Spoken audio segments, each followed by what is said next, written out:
je crois qu'il n'y a pas de problème franco-marocain. Il y a un problème macrono-marocain. C'est pas la même chose, parce que Macron passe, la France reste, le Maroc reste aussi. Je crois que c'est un épisode, une parenthèse qui est tout à fait regrettable, et j'allais même dire lamentable, qui montre la méconnaissance complète de ce qu'est la diplomatie et de ce que sont les rapports diplomatiques. Et ça, c'est un premier problème. Mais ceci se retrouve...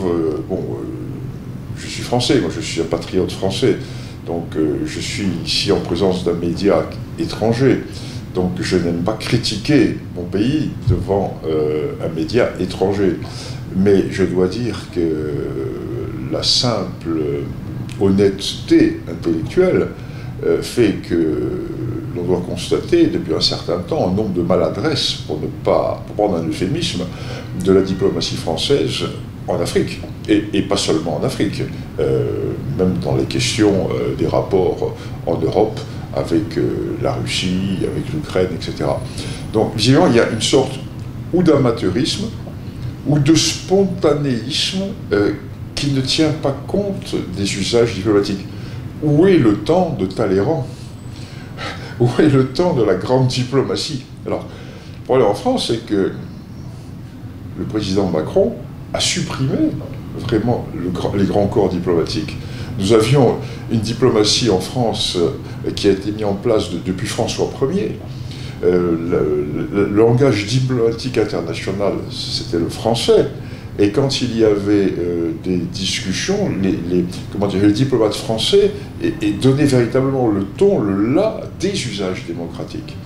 Tout ceci est oublié. Et j'espère que ceci n'est qu'oublié, mais pas effacé.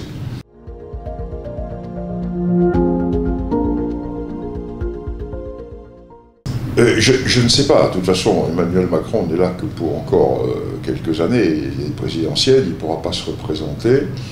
Je ne sais pas qui va être son successeur. Je ne sais pas qui va être mis, comment dirais-je, en concurrence pour les prochaines élections. Mais ce que je veux dire, en voyant le tableau politique général, bon, imaginons quels sont les courants politiques qui peuvent arriver au pouvoir pour succéder à Emmanuel Macron. Moi, j'en vois trois.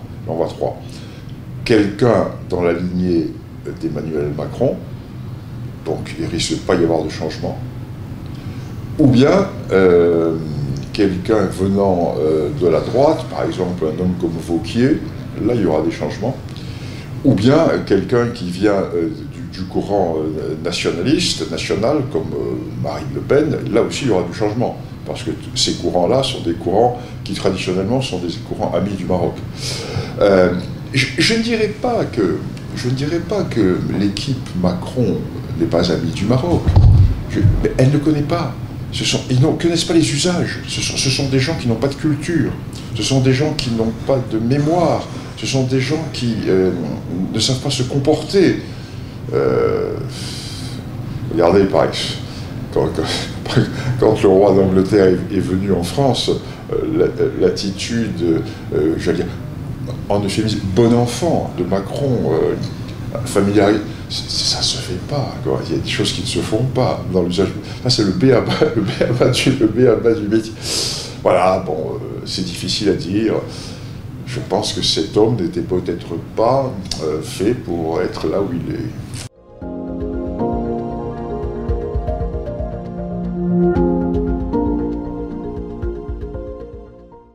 Je ne sais pas, pour moi c'est une parenthèse. Et parce que nous avons connu, bien entendu, disons, les rapports traditionnels entre la France et le Maroc sont des bons rapports. Il y a des connivences, c'est évident depuis toujours.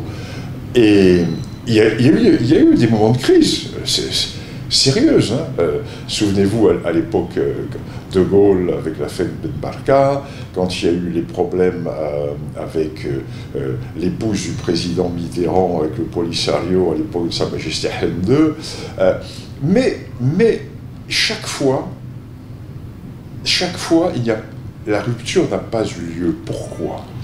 Parce qu'il y a, si vous le voulez, l'écume Et puis il y a le substrat.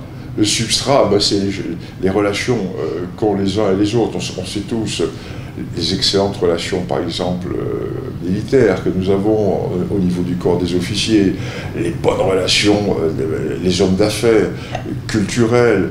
Et puis il y a quelque chose qui est très important également dans ces relations, c'est qu'en France, il y a des associations d'anciens Français du Maroc qui sont très fortes et qui maintiennent des liens. Parce qu'il n'y a pas eu entre le Maroc et la France ce qui s'est passé entre le Maroc et l'Algérie. Ce qui fait que les associations des anciens Français du Maroc, leurs descendants, etc., ont maintenu des liens très étroits, très très étroits. Et tout ceci fait qu'il n'y a pas de coupure. Non, c'est une parenthèse. Il ne faut pas que ça dure trop longtemps. Il ne faudrait pas que dans le prochain quinquennat, ce soit la même chose. Et en fait, le fond du problème n'est pas là. Le fond du problème, c'est la gauche française.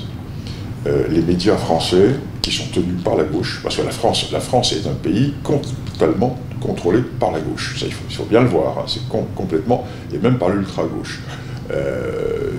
Toutes les chaînes de télévision et de radio qui sont publiques sont tenues par l'ultra-gauche. La presse, la grande presse également. Mais ça, si vous voulez, c'est le pays légal.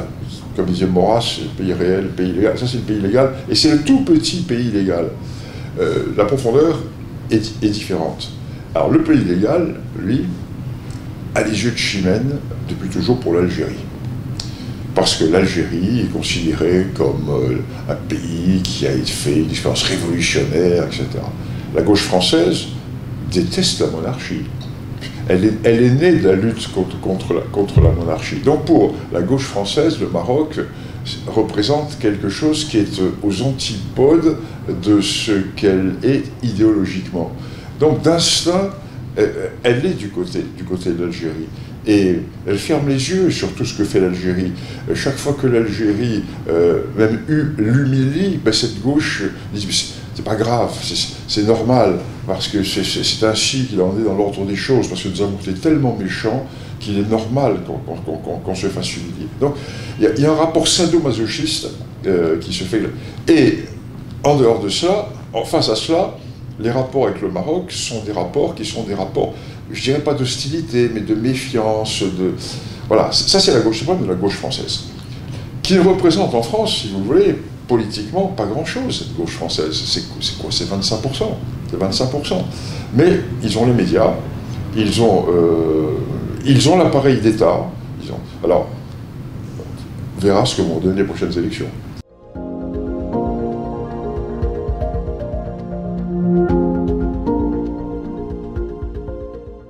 Ah ben, de toute façon, à mon avis, c'est une question de temps. Il va bien falloir que la France se décide. Alors, je crois que l'Algérie est en train d'être tellement maladroite dans ses rapports avec la France que finalement, ce sont les comportements excessifs de l'Algérie qui vont peut-être faire prendre conscience à une partie de la classe politique française qu'il faut changer de politique, si vous voyez ce que je veux dire. Chaque fois que Macron je fais une concession à l'Algérie, on lui en demande, il met la main, on lui en donne le bras, l'épaule, et après, bon.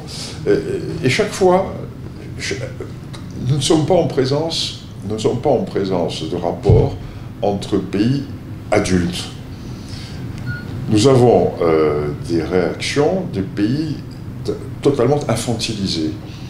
Et la récrimination permanente de l'Algérie, qui est son justificatif.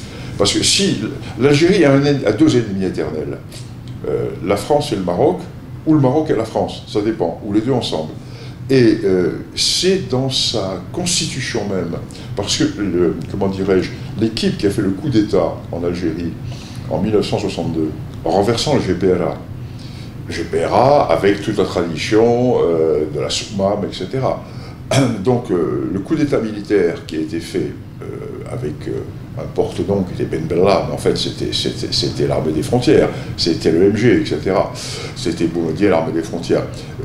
Et leurs descendants sont au pouvoir aujourd'hui, ce sont les mêmes, c'est la même filiation. Alors, évidemment, il y a des clans de janissaires, hein, on est comme dans le Jack des janissaires turcs, les uns éliminent les autres, mais ce sont les mêmes clans qui sont là.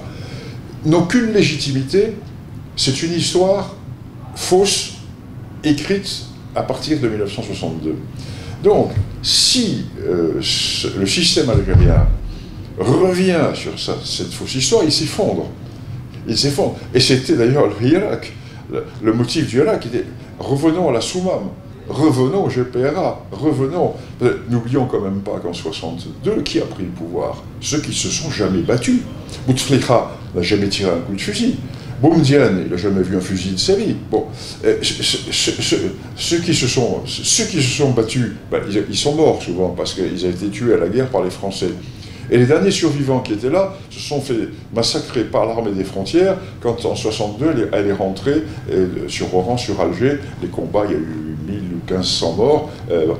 Donc c'est un coup d'État qui a été fait contre les gens qui s'étaient battus, vraiment battus, et avec lesquels la France pouvait avoir de très bons rapports, parce que on se respecte entre gens qui se sont battus. Il y a du respect, c'est honorable. Mais les gens qui ont pris le pouvoir, ce sont des profiteurs. Ils ont jamais... Vous voyez ce que je veux dire? Alors en Algérie, tout le monde le sait, sauf bien entendu les associations moujahidines, qui sont les profiteurs du régime. Mais les vrais combattants, etc., les descendants des vrais combattants, etc., le savent.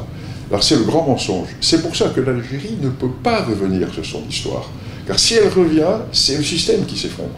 C'est le mensonge depuis 1962 qui s'effondre. Alors ça, si vous voulez, il va falloir un jour que la France le comprenne, ça. Que les élites françaises le comprennent. Et il commence à y avoir des livres qui sortent à l'heure actuelle, qui sont intéressants. Il y a un livre qui vient de sortir là sur justement, j'ai oublié le titre, je le disais hier. Et voilà, en fait, nous sommes là, le non-dit psychanalytique, et qui légitime totalement le système algérien sur le mensonge d'une fausse histoire.